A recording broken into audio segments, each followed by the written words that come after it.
et que Dieu te donne de force. Voudra Hachem. Alors, Amen. comme je vous ai dit, c'est un cours voilà, en avant-première du match de foot ce soir. Et c'est vrai que voilà, avec les événements qui se passent en ce moment et la montée de l'antisémitisme, la flambée de l'antisémitisme à Amsterdam, en France et partout ailleurs, alors il y a certains juifs qui se posent des questions, qui, euh, qui se réveillent un petit peu dans leur judaïté et qui ont des questions légitimes. Pourquoi on nous déteste? Pourquoi tant de haine? Pourquoi tant de calomnie? Finalement, c'est quoi être juif, etc. Alors, c'est génial parce que on a la réponse dans la paracha de la semaine, puisque donc on a enchaîné deux parachiotes qui nous ont parlé du premier ivri, du premier juif de l'histoire du monde. D'accord? Alors, on va parler en fait de Abraham. Et Abraham, avant de nous répondre, de nous aider à répondre à la question qu'est-ce qu'être juif, il va déjà nous interpeller sur mais est-ce qu'on a besoin des autres pour se définir? Est-ce que c'est pas une erreur d'attendre justement des antisémites, ça veut dire de l'extérieur, qu'on nous définisse, plutôt que de faire nous-mêmes le travail de nous définir par nous-mêmes? D'accord? Alors, nous, on a une chance extraordinaire, c'est que en fait, on a la Torah et on a ces deux parachas qui sont là justement pour nous apprendre qui on est. Et on a l'apparition d'un personnage que l'on définit comme Abraham ha-Ivri. Abraham l'hébreu. Alors, nous aussi, on est des Ivris. Et alors, c'est vrai qu'on s'appelle des Juifs, pas des Hébreux, mais ça, c'est plus récent. On s'est fait appeler Juifs une fois qu'on est parti en exil, puisque comme on a perdu beaucoup de tribus des Hébreux, et, eh bien, on a repris, si vous voulez, le nom de la tribu dont nous sommes principalement issus, qui est la tribu de Yehuda. C'est pour ça qu'on s'appelle des Yehudim. Mais normalement, l'essence première du Juif, c'est être un Ivri. D'accord? Et c'est pour ça qu'il faut comprendre qui est Abraham ha-Ivri. Quand on dit que Abraham, c'est notre premier patriarche, il faut comprendre que ce qui importe, c'est pas la filiation. Oui, c'était notre arrière, arrière, arrière, arrière, fois, je sais pas, 150 grand-père. D'accord? Mais vous savez que nos patriarches et nos matriarches nous ont transmis des forces et nous ont transmis une essence. Ça veut dire ce que eux ils sont, c'est comme un flacon d'huile essentielle avec des saveurs, avec des odeurs, avec des vertus. Et ils ont mis en chacun de nous, eh bien, ils ont diffusé de cette huile essentielle. Et quand tu dilues, tu retrouves son parfum. Et d'ailleurs, vous remarquerez que le mot Israël, donc nous on est les nés Israël, c'est Yud, Sin, Resh, Aleph et Lamed. Eh bien, c'est le concentré du flacon d'huile essentielle de nos patriarches. Pourquoi? Parce qu'on a le Yud. Le Yud, c'est le Yud de Yitzhak. Ensuite, on a le Sin, qui est le Sin de Sarah. Ensuite, on a le Resh, qui est le Resh de Rivka, qui est le Resh de Rachel. Ensuite, on a le Aleph, qui est le Aleph de Abraham, et le Lamed, qui est le Lamed de Léa. Donc, vous voyez que, en fait, on porte en nous une partie de Abraham et de tous nos patriarches et nos matriarches. Donc, à chaque fois qu'on étudie, entre guillemets, ces personnages, on ne se dit pas, ah, tiens, on va apprendre à connaître qui était notre premier ancêtre. Non, on apprend à connaître qui on est. D'accord? Alors, que veut dire ivri? Ça veut dire quoi, ivri, hébreu? Eh bien, nous dit Rachi que ivri vient du mot éver. Éver veut dire de l'autre côté. Alors, Abraham, il se tenait de l'autre côté du fleuve. C'est ce que nous dit Rachi. Ah, alors quoi, on nous fait une description juste géographique? Non. En fait, il était à part. Voilà. Si vous voulez traduire le mot ivri, ça veut dire à part. Il est à part. Il n'est pas comme les autres. Et pourquoi il est à part? Parce que à l'époque de Abraham, eh bien, on prône, comment dire, l'idolâtrie, le paganisme. Ah, il y a plein de forces. Il y a la force du feu, il y a la force du soleil, il y a la force du vent, de la nature, de ceci, de cela. Et il faut aller vénérer tel Dieu, telle force et telle force. Mais finalement, il n'y a pas une cohérence, il n'y a rien qui gère tout ça. Tandis que Abraham a compris par lui-même, et ça c'est très important de le rappeler, avant que Dieu se révèle à lui. Il se révèle à lui qu'à l'âge de 75 ans. Et pendant 75 ans, il a fait marcher sa tête. Et il arrivait par lui-même à la conclusion que Dieu dirige le monde. Et donc, ça veut dire quoi à Ivry? Il est à part. Ça veut dire qu'en fait, il a une logique, voilà, une logique qui va à l'encontre de toutes les idées prédéfinies, de toutes les certitudes qui sont bien établies, d'accord, dans la société depuis bien longtemps, mais dont on ne sait pas forcément d'où elles viennent et dont on ne connaît pas forcément la logique, justement. D'accord? Et, ok, donc il est de l'autre côté, il est à part, il est un ivri, mais il faut comprendre que ce n'est pas juste un problème d'idéologie. Ah, bah, eux, ils pensent comme ça et Abraham pense autrement. Non, il faut comprendre que à l'époque, de mettre en place, comment dire, la croyance du paganisme, eh bien, ça arrange beaucoup de gens. En l'occurrence, qui? Eh bien, ça arrange les dirigeants des nations. Pourquoi? Parce que vous imaginez bien que les dirigeants des nations on va dire, le Facebook des idoles, ils se sont mis au top, en haut. Ils ont plein de followers. C'est eux qui sont au top et qui sont censés être la force suprême. D'accord? Donc, comprenez bien qu'on est avant l'heure des réseaux sociaux et qu'on a certaines personnes très influentes et très puissantes qui, en fait, manipulent les foules dans leur propre intérêt et qui, en fait, alimentent une idée, qui alimente une influence, et c'est pour servir leur intérêt à eux. Et dès que, eh bien, il y a des idées qui s'y opposent, hop, ils essayent de neutraliser, de contrer tous les courants qui s'opposent à leurs idées. Et qui est le chef de file de de tout ce principe-là? C'est qui? C'est Nimrod. Et lorsque Nimrod, il entend qu'il y a un homme qui s'appelle Avram, qui est visiblement très intelligent, enfin en tout cas lui, il fait marcher sa tête, contrairement peut-être aux autres de la génération, et qui prône qu'il y a un Dieu unique, il se dit quoi? Il se dit, mais attends, celui-là, là, s'il commence à réveiller les consciences en sensibilisant les gens à un Dieu unique, tout-puissant, dans lequel il faut avoir confiance, ça va remettre en cause, ça risque de remettre en cause mon influence et ma force suprême. Plus personne va me vénérer maintenant. Donc Nimrod veut absolument se débarrasser de ce Abraham. Et vous savez donc que Nimrod décide de manière gratuite, ça veut dire sans aucun jugement, ça c'est important de le souligner, de le jeter dans la fournaise. Hop, on va le jeter au feu, ce Abraham, qui nous dérange, qui commence à prôner certaines idées. Il n'a pas beaucoup d'influence. À l'époque, Abraham n'a pas beaucoup d'influence, mais en tout cas, il vaut mieux se débarrasser de lui de peur qu'il en ait. D'accord? Et vous savez très bien que donc Abraham a été miraculé. Il a eu un sauvetage miraculeux de cette fournaise ardente. D'accord? Donc, il s'en sort. À cette époque-là, il a 52 ans. Pourquoi? Parce qu'Abraham donc, est né selon le calendrier biblique. Vous savez que l'an zéro, chez nous, c'est la naissance de Adam, d'accord? De Adam Arishon, du premier homme, que nous sommes en l'an 5785, d'accord?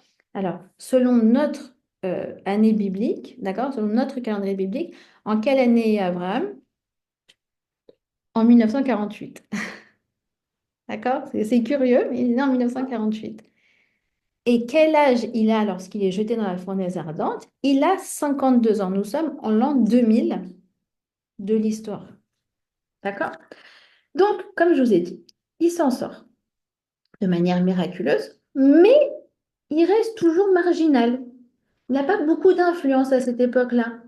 Il est voilà, dans son coin, il ne pense pas comme les autres. Il continue d'essayer de répandre sa parole. Comment? Eh bien, on sait, il va de ville en ville, de porte en porte pour répandre son message. Mais ça reste un phénomène, on appelle ça un épiphénomène, d'accord? Un phénomène secondaire. C'est-à-dire, au mieux, il a quelques adeptes. Arrive enfin l'épisode de la révélation de Dieu à Abraham. À ce moment-là, il a quel âge? Il a 75 ans. D'accord? Et Dieu, vous savez, révèle à lui à travers l'ordre du Lech Lecha, c'est-à-dire il lui ordonne d'aller vers une terre qu'il va lui indiquer. Donc on sait que c'est Eretz Israël, mais à ce moment-là, quand il se révèle à lui, on ne sait pas encore c'est quelle terre. D'accord? Eh bien, au moment du Lech Lecha, enfin, juste après, je vais expliquer, il va se passer quelque chose qui a l'air d'un prime abord secondaire, mais qui, en fait, est très, très important. C'est quoi? Eh bien, il va suivre la parole de Dieu, il va arriver en Israël, d'accord? Et après un malencontreux épisode que je vais expliquer, eh bien, il va devenir riche.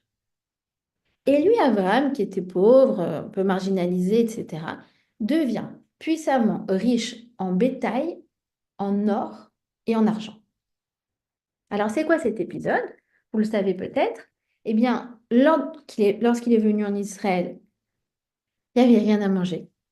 Il est parti au premier supermarché, il n'a rien trouvé. Il est parti au deuxième, il n'a rien trouvé. Il est parti au Chouk à Carmel, c'était vide. Il est parti au Chouk Machane Yehuda, rien dans les étalages. C'était la famine. Et donc, il a dû partir en Égypte. Là-bas, sa femme a été enlevée par le pharaon, par les autorités royales. Et lorsque Pharaon s'est confondu en excuses, eh bien, pour, si vous voulez, indemniser, entre guillemets, Abraham du dommage causé, eh bien, il l'a couvert de trésors, de cadeaux et d'argent. Et tout d'un coup, Abraham, donc à 75 ans, devient immensément riche. Et en fait, il commence à avoir ce qu'on appelle des ksharim en hébreu. Il commence à avoir un lien, quoi. Le pharaon lui donne quelque chose, comme si, comment dire, quelqu'un qui était un moins que rien, tout d'un coup, Trump, vous voyez ce que je veux dire? Il lui donne 5 même, disons, 0,1% de ses sociétés. Tu dis, oh waouh, alors là, lui, il est devenu riche d'un coup, mais surtout, il est en contact avec l'homme le plus puissant de la planète. Eh bien, donc en fait, là, comment dire, on assiste à l'émergence de Abraham. Il passe de marginal, un peu misérable, à riche et à successful. Ça vous fait penser à quoi? Je vous ai dit qu'il est né en 1948. Hein? Vous savez quel État est né aussi en 1948? C'est l'État d'Israël. C'est la même chose. On était pauvre, un peu marginal. On avait toutes sortes de maladies, la polio, comment ça s'appelle, la malaria, les terres arides, d'accord? C'est ça la terre qu'on a reçue. Et hop, tout d'un coup, la guerre de 67, et toutes les réussites fulgurantes, et la high-tech, et la réussite. Mais ça les rend fous, les gens. De même qu'Abraham, quand il s'est mis à réussir, tout d'un coup, on s'est dit, mais attends, c'est qui ce marginal là? On n'aurait pas payé un sou sur lui. Et regarde tout ce qu'il arrive à faire. Regarde l'influence qu'il commence à avoir. Regarde comment il est successful. Regarde comment il réussit. Et là, ça les rend fous. Ça les rend fous, mais le problème, écoutez bien, regardez comment il est incroyable le lien. C'est que du coup, s'il est connu maintenant, il a une existence propre, ouais. Alors, on ne peut plus le jeter dans la fournaise ardente comme ça. Maintenant, il va falloir une raison officielle, politique, pour pouvoir l'atteindre. D'accord? Ça veut dire on ne peut plus les jeter, les juifs, dans les fours crématoires. D'accord? Maintenant, ils ont une existence propre, officielle. Il va falloir trouver une autre tactique, d'accord, pour pouvoir les atteindre. Alors, qu'est-ce qu'ils vont faire? tous ces gens très influents, hein, ça fait un peu penser à l'ONU, ça fait un peu penser aux nations du monde, ça fait un peu penser à voilà, plein de nations qui nous entourent, eh bien, ils vont déclencher une guerre. Ils vont déclencher une guerre. C'est une guerre entre deux blocs de pays, d'accord? Mais surtout, lors de cette guerre, ils vont faire en sorte de faire une prise d'otage et de prendre un membre de la famille de Abraham. Ils vont prendre qui? Ils vont prendre Lot. En quelle année on est? L'année du Lech Lecha. Je vous rappelle qu'Abraham est né en 1948. 1948 plus 75. Ah, tiens, ça fait l'année 2023.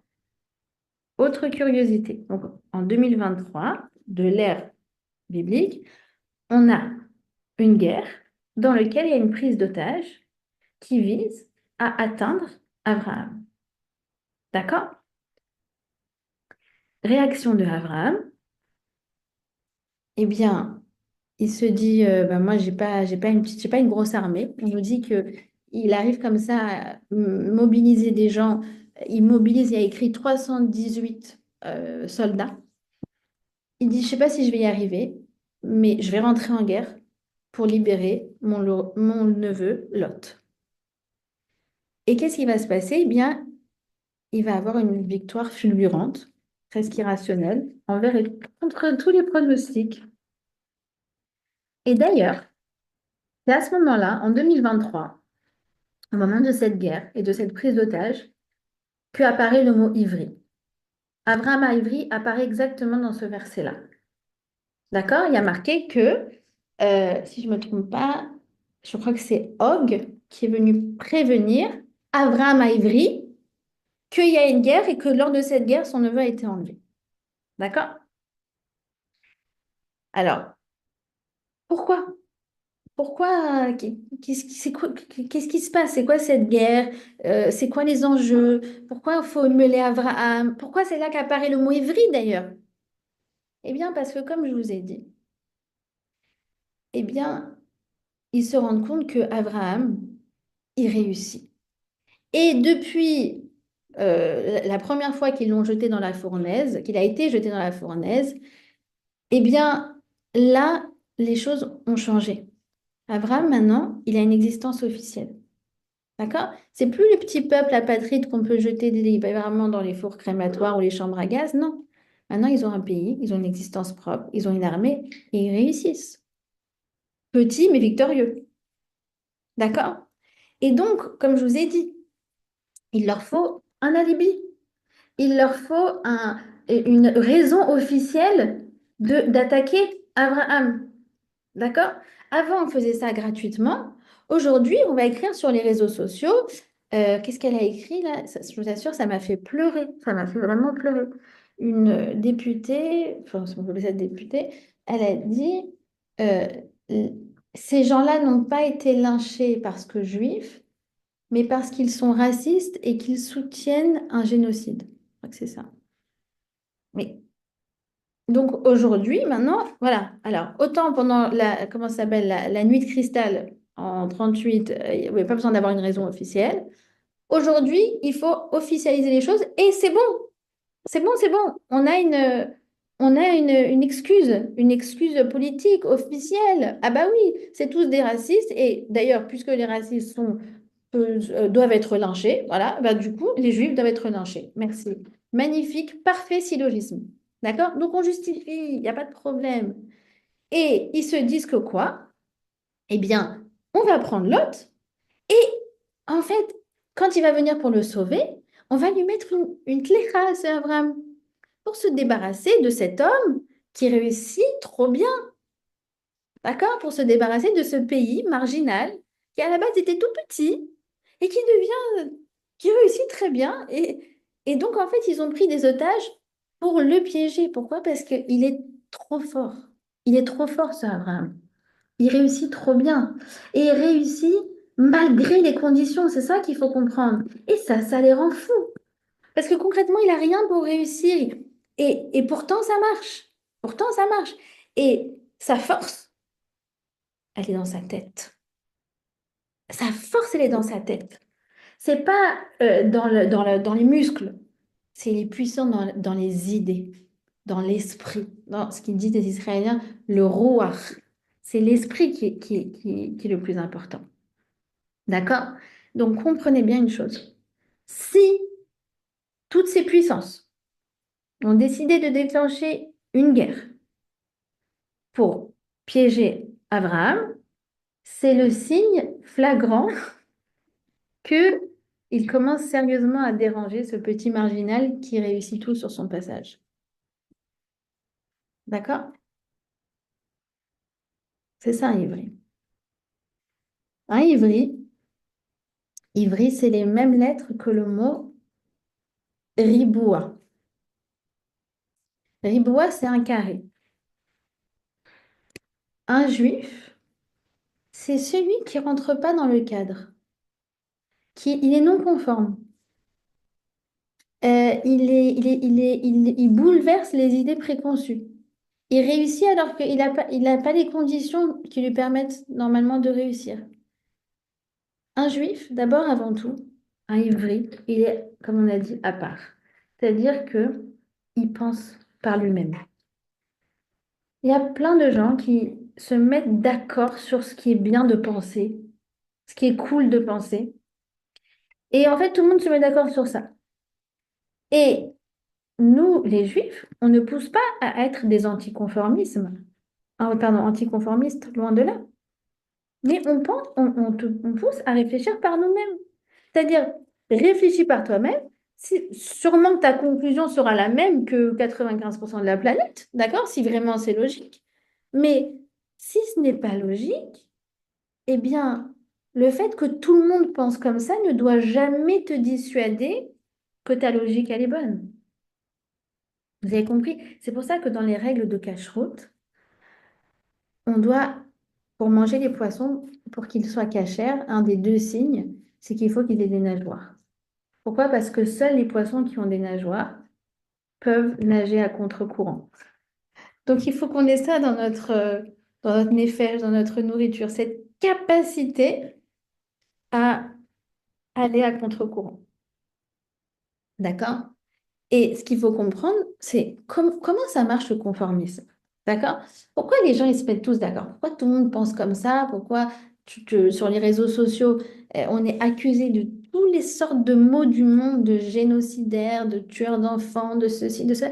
Et tu te dis, mais c'est complètement fou.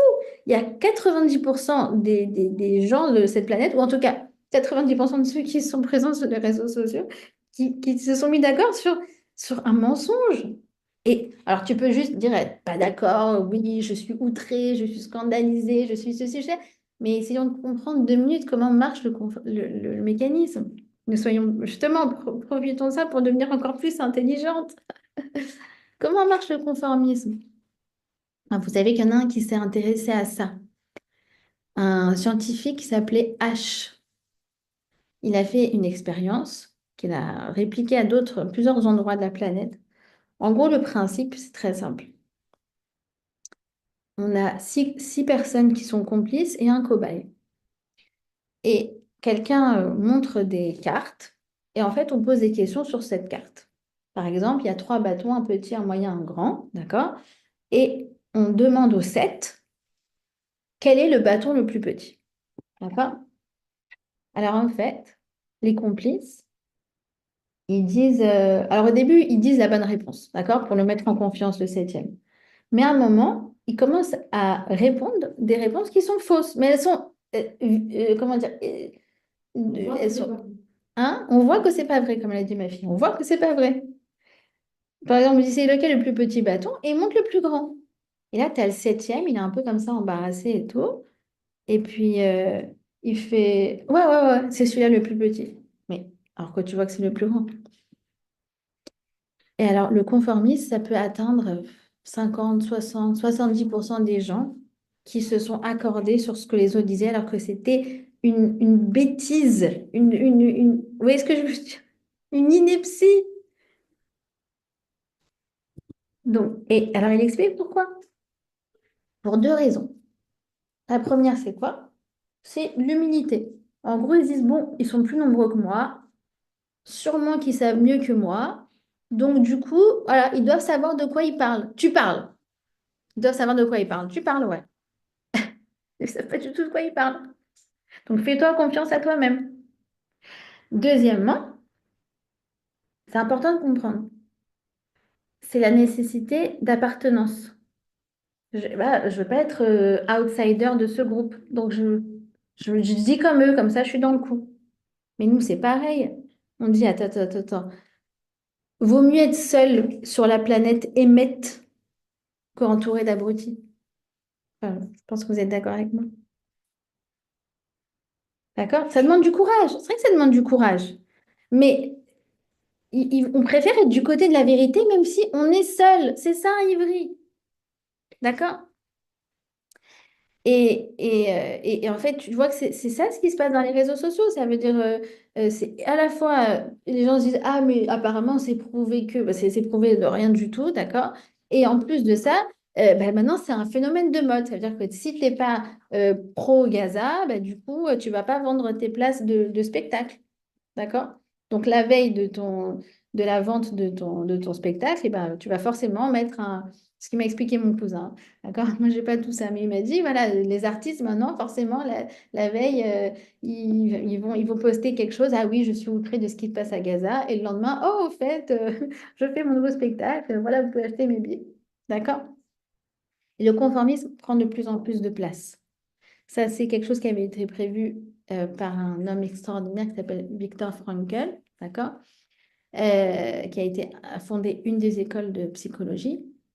Il a prévu, écoutez bien, comment c'est incroyable. Déjà dans les années 50, 60, il a expliqué que vu que les gens sont pauvres en richesse intérieure, ça veut dire en intelligence, en connexion à leurs émotions, en leur histoire personnelle, en leur respect d'eux-mêmes, etc., eh bien, il va se passer un phénomène dans le monde. Regardez comment c'est visionnaire ce qu'il dit.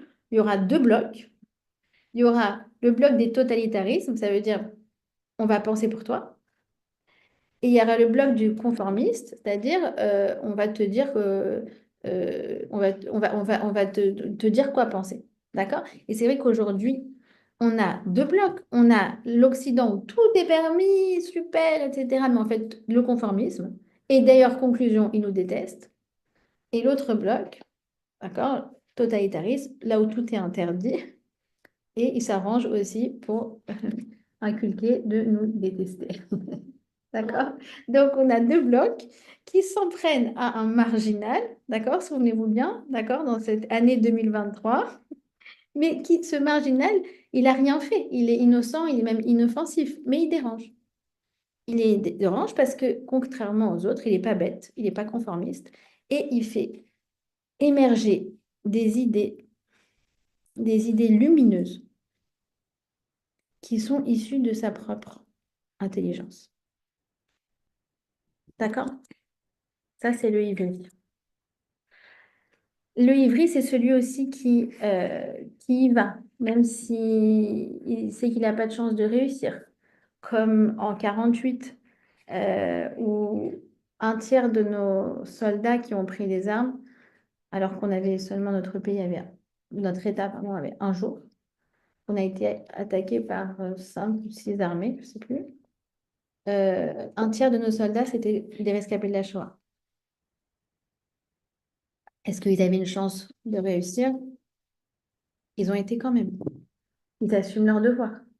Et on a vu des miracles, comme la guerre, comme le miracle la victoire d'Abraham, la victoire de 67, le miracle, j'ai envie de dire, excusez-moi, le miracle du 7 octobre. Pourquoi? Parce que, je vous rappelle quand même, on a eu une incursion euh, terrestre de 3000 terroristes armés jusqu'aux dents et qu'on a réagi dans la panique de manière absolument spontanée, complètement improvisée, un jour de fête. En plus, toutes les communications étaient réduites. On s'y attendait pas du tout, du tout, du tout. Et que 72 heures plus tard, il n'y avait plus un seul terroriste vivant sur notre territoire. D'accord? Donc, on peut aussi voir le miracle dans tout ça. D'accord? Donc, Ivry, c'est assumer son devoir. Même si j'ai aucune chance contre les 4 rois, c'est pas grave, je m'en fiche, je le fais. Si c'est ce que je dois faire, je le fais. D'accord? Ivry, c'est avoir du bitachon. C'est se dire, bon, moi, je fais ma participation, ma doute. Comme je vous ai dit, il a réuni 318 soldats, c'est tout. C'était la seule armée qu'il avait, Abraham. Et à ce moment-là, quand il fait ce qu'il a à faire, même s'il n'a pas beaucoup de chance, eh bien, il se met sous la providence d'Hachem. Ça, c'est le bitachon qui nous a transmis Abraham. D'accord? Abraham, c'est aussi celui qui est digne.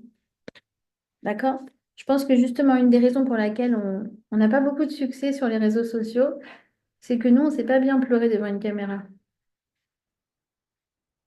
Les Israéliens, j'ai entendu cette phrase, je trouvais très jolie. Les Israéliens, ils pleurent la nuit sous leur couette. Ils pleurent pas devant une caméra. Donc, c'est ça qui fait aussi qu'on est marginal. D'accord? Donc, on a, comme je vous ai dit dans le Lech Lecha, on a l'émergence d'une nation, enfin d'un homme, qui joue un rôle majeur dans l'histoire du monde par ses idées, par son esprit à contre-courant, qui défie les lois de la nature et qui marche avec le créateur du monde. D'accord? Ça, c'est le Avraham du Lech Lecha. Lech Lecha veut dire va pour toi, c'est l'idée du mouvement. Donc on a Abraham qui va et qui vient et qui lutte et qui a voilà, tous ces événements pour construire sa propre histoire. Dans la paracha suivante, la paracha de cette semaine, paracha de Vayera, on a Abraham qui est beaucoup moins dans, j'ai envie de dire, dans l'action, il est beaucoup plus dans la vision. Vayera d'ailleurs veut dire il a vu. Lech Lecha, il a été, va pour soi. Vayera, il a vu. On n'est plus dans l'action, on est dans la vision. Pourquoi? Parce que Abraham, à un moment, il comprend qu'il faut se calmer et que dans la vie, l'important, c'est pas comment on est vu, mais surtout comment on voit. Vous savez, nous, nos plus grands influenceurs n'ont pas été des agitateurs. Je parle en l'occurrence du Rabbi de Lubavitch. Le Rabbi de Lubavitch, c'est peut-être celui qui a le plus influencé le monde juif, mais peut-être même le monde de manière générale. Et pourtant, il n'est jamais sorti du périmètre de 770 et de President Avenue et du Tzion de son beau-père. Je pense que c'est le triangle qu'il a fait pendant toute sa vie, une fois qu'il est arrivé à New York. Vous l'avez jamais vu voyager. Pourtant, c'est celui qui a eu la plus grande influence. D'accord? Pareil pour le Rav Kanevski. Je pense que le Rav Kanevski n'est jamais sorti du périmètre Beth Midrash, synagogue et maison. Pourtant, à sa Levaya, lorsqu'il est parti, il y avait 1 million d'Israéliens qui sont venus. 1 million de followers. Pour quelqu'un qui n'est jamais sorti de ce périmètre et qui, évidemment, n'avait pas accès aux médias. Donc, d'ailleurs, on m'a raconté une histoire très jolie Shabbat dernier. C'est le Rav Moshe Feinstein, justement, aussi, hein, qui a beaucoup influencé le monde. Bah, c'était le leader du monde orthodoxe américain. Et un jour, il y a un jeune qui est venu le voir, qui lui a dit, voilà, moi je viens d'une famille traditionnaliste euh, et je voudrais, après mon bac, aller à la yeshiva. Et chez moi, c'est pas du tout courant de faire ça. Et j'aimerais que vous parliez à mes parents parce que mes parents s'opposent. Rav Moshe Feinstein lui a dit, il n'y a pas de problème, viens avec tes parents la semaine prochaine chez moi et on va en parler. Et donc, le jeune, il va avec ses parents pour rencontrer Rav Moshe Feinstein et il raconte. Et donc, il est très excité de savoir qu'est-ce que Rav Moshe Feinstein va dire pour convaincre ses parents qu'il doit aller à la yeshiva. D'accord? Donc, ils discutent, etc. Petite bourra, petite pistache, non, pardon, petit gefilte fish, voilà. Et ils discutent, ils discutent, ils discutent.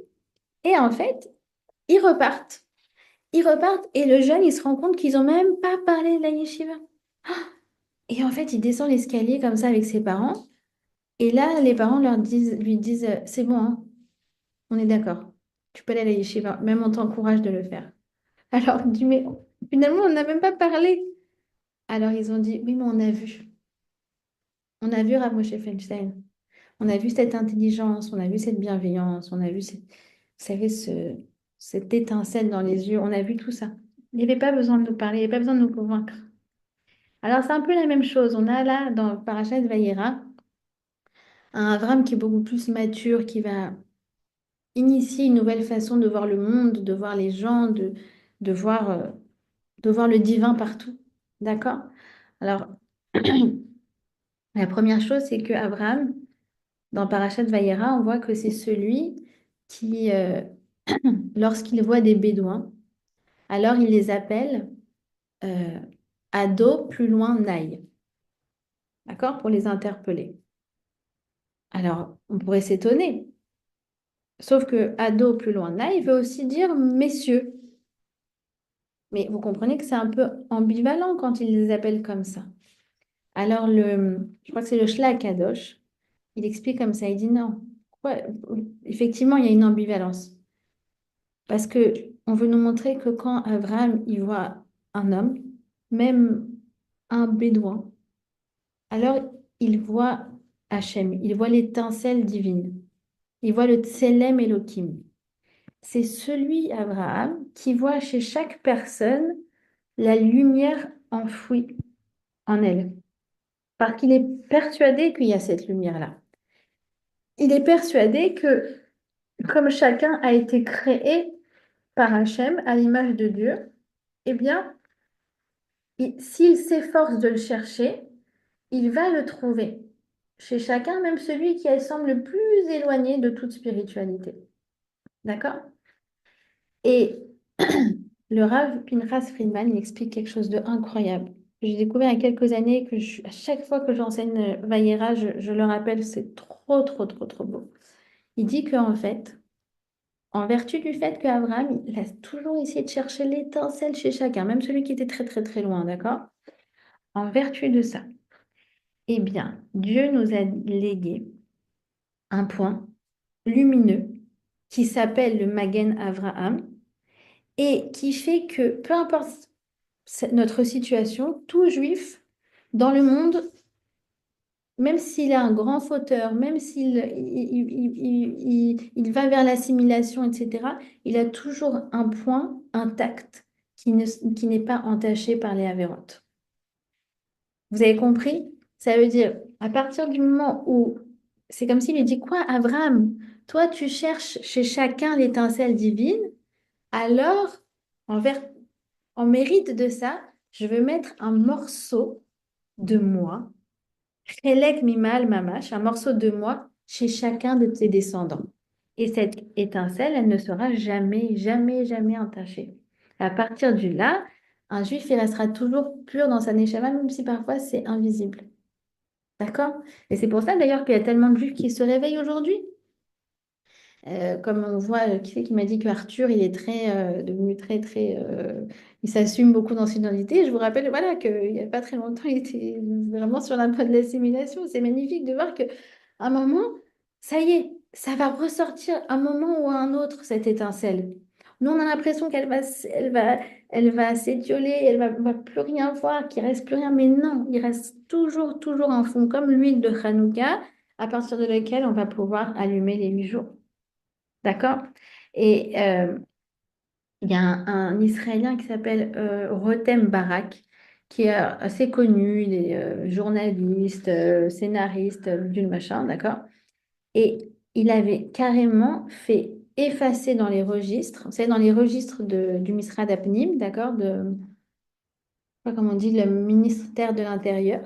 Alors, il y a marqué qui est juif et qui ne l'est pas. Lui, il a été faire effacer dans les registres qu'il était juif, pour vous dire à quel point voilà, il assumait pas du tout. Et bien voilà, après le 7 octobre, il a dit que voilà, aujourd'hui, non seulement il se rend compte qu'il ne peut pas échapper à cette réalité, mais il a dit, je ne veux pas échapper à cette réalité. Et donc, il essaye maintenant de rechercher ses racines, d'essayer de comprendre c'est quoi être juif, etc. Et il a dit un truc trop mignon qui me fait trop rire. Il a dit, alors pour la première fois, j'ai allumé les bougies de Shabbat cette semaine, ce vendredi, mais comme on ne savait pas quelle bénédiction dire avec mes enfants, on a dit la bénédiction sur les bougies de Hanouka. D'accord? Je trouvais ça trop mignon, ça m'a marqué. Donc, il y a cette étincelle, elle ressort. Pourquoi? Parce qu'on est les héritiers de celui qui a cherché le bien chez chacun. D'accord? Alors, c'est vrai, c'est magnifique, mais il y a un moment où Hachem lui dit, OK, tu cherches le bien chez chacun, mais sache qu'il y a des personnes chez qui tu vas plus le trouver. C'est irrattrapable. Il y a des gens qui ont éteint la flamme de divinité en eux. D'accord? Il fait allusion à quoi? À quand Abraham, quand un des anges, donc vous savez, ces bédouins étaient en fait des anges, d'accord? Et il y en a un qui lui annonce que la ville de Sédom va être détruite, d'accord? Alors Abraham va s'y opposer, il va dire, attends, mais peut-être que c'est des tzadikim cachés, peut-être qu'ils ont une étincelle, peut-être que. Et, et Hachem, en fait, va lui dire, non, ces gens-là, c'est irrattrapable. Ils ont effacé, ils ont éteint la flamme de divinité qui est en eux. Il y a des gens chez qui tu ne peux pas le chercher. D'accord? Et c'est pareil avec Ishmaël. D'accord? Ishmaël qui nous fait tellement de misère. C'est écrit que Ishmaël, Abraham, il essayait de chercher le bon chez lui, mais En Malasot.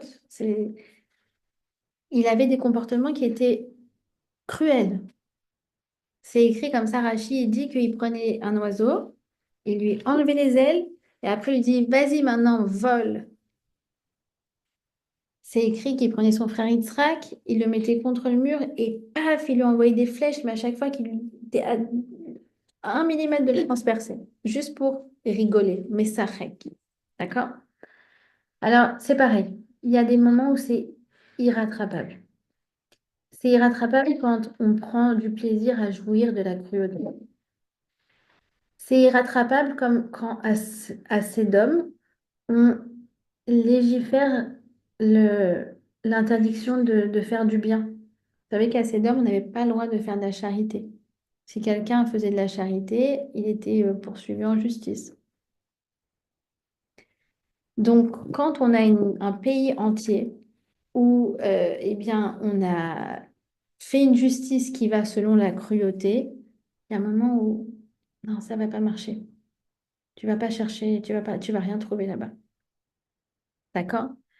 Quand tu as des gens qui appellent leur mère pour leur dire, allô maman, j'ai tué 10 juifs, d'accord? Comme cet enregistrement qu'on a entendu après le 7 octobre. Euh, et tu te dis que nous, nos enfants, ils appellent leur mère pour leur dire qu'ils ont une bonne note ou qu'ils ont aidé quelqu'un ou qu'il y a quelque chose de bien qui s'est produit. Alors tu te dis, on n'est pas du même côté du fleuve. On n'est pas du même côté d'existence en fait. D'accord? Abraham, c'est celui qui s'efforce aussi de rire. C'est écrit que quand Dieu lui a annoncé qu'il va être père à l'âge de 99 ans, il a ri. Alors, contrairement au rire de Sarah, le rire de Sarah était un rire dubitatif. Le rire de Abraham était un rire de joie. Pourquoi? Parce qu'il sait très bien que rien n'est impossible devant Hachem. Srok, le rire, c'est aussi tse mehachok. Sors de ton cadre. Sors de ce que tu crois être possible ou pas possible. Puisqu'en fait, tu sais que derrière toute réalité que tu vois, Hachem se cache et il n'y a rien qui s'oppose à lui. Il n'y a rien qui s'oppose à sa volonté. D'accord? Donc Abraham, c'est celui qui est capable de voir ça, de voir qu'en fait, cette réalité-là, c'est pas une réalité vraie, que tout est en fait un masque derrière lequel Hachem se cache et il te dit, viens me trouver. Et donc, c'est ça qui lui permet d'avoir un rire optimiste. On peut avoir un rire cynique ou on peut avoir un rire optimiste. C'est un choix. Soit je développe l'un, soit je développe l'autre. Alors Abraham, il nous a transmis cette capacité de rire. Rire de nous-mêmes, rire de notre histoire, rire des circonstances. Il dit le Rav Soloveitchik, c'est lui qui nous a transmis la capacité, qui a transmis, pardon, la capacité à ceux qui étaient dans le ghetto, à ceux qui étaient dans les camps de la mort. C'est lui qui nous a transmis cette capacité de rester optimiste, de rester positif et même d'être capable de rire. D'accord? Donc, voilà. Qui on est? Qui on est? Bah, je vais vous terminer sur ça. Il y a comment on dit, un comédien que vous connaissez, Michel Boujna, qui avait posé la question il y a quelques années sur un des plateaux. Alors, je sais pas, je saurais pas vous dire qui, Ardisson, Ruquier, j'en sais rien. Et il était là comme ça, et il était presque au bord des larmes, le pauvre. Il dit, mais qu'est-ce qu'on a fait? Mais pourquoi? Pourquoi on nous déteste? Et il dit, mais nous, d'ailleurs, il a dit, mais nous, on fait rire. D'ailleurs, on rit de nous-mêmes. D'accord? Troc, c'est le rire d'Abraham. Alors quoi? Qu'est-ce qu'on a fait? Et un des chroniqueurs qui était là sur le plateau, je crois que c'est Yann Moix, il lui a dit, ben moi, je vais vous dire ce que vous avez fait. Eh bien, vous nous avez donné la Torah. Vous avez donné la Torah à l'humanité. Et c'est pour ça que les gens vous en veulent. Parce que quand les gens reçoivent un cadeau, et en plus c'est un cadeau qui engage, parce que c'est la moralité, eh bien, quand cette personne nous fait ce cadeau, on la déteste et on veut lui faire payer pour ça. Donc vous voyez que parfois, finalement, quand on se retrouve face à l'adversité ou face à l'étranger, eh bien, en fait, c'est ce qui nous permet de se reconnecter à notre identité. Mais on n'a pas besoin de ça. On aurait pu le faire par nous-mêmes. Donc, si on ne le fait pas par nous-mêmes, finalement, on va avoir des gens adverses qui vont nous rappeler qui on est. Alors, qui on est? Eh ben nous, agitateurs, c'est pas notre truc. On a compris. On s'efforce de penser par nous-mêmes, avec notre logique, avec notre bitachon, même si parfois ça veut dire qu'on est marginalisé, qu'on est à contre-courant. C'est le prix à payer pour faire émerger des idées. Et je pense que d'ailleurs, ça ne doit pas être le privilège des juifs de penser par eux-mêmes, de s'efforcer de penser par eux-mêmes. Mais on n'est pas seulement des penseurs, on est capable de passer à l'action. On est dans notre vision, on est capable de voir au-delà du visible, que ce soit chez les êtres humains ou que ça soit dans les événements qui nous arrivent. Et même dans le chaos, on est encore capable de prendre du recul et de rire. Et dans ce chaos, d'imaginer comme Abraham, alors le meilleur scénario. Voilà, voilà qui on est. Et je pense vraiment que Abraham, avec tout ce qui se passe en ce moment, il nous invite à mieux nous reconnecter à notre identité, de ne pas attendre que les autres nous définissent, mais d'essayer de comprendre via notre Torah qui on est, ce que la vie attend de nous, parce que le monde nous attend en vérité. Nous, on est ces petits marginaux qui dérangent, etc. Mais il ne faut pas oublier que le monde a besoin de nous. D'accord? Donc, on ne va pas s'arrêter. Comme Abraham, on va continuer. Bezrat Hashem. Voilà. Je vous souhaite un bon match. Je crois que ça commence maintenant. Pour celles qui regardent le foot.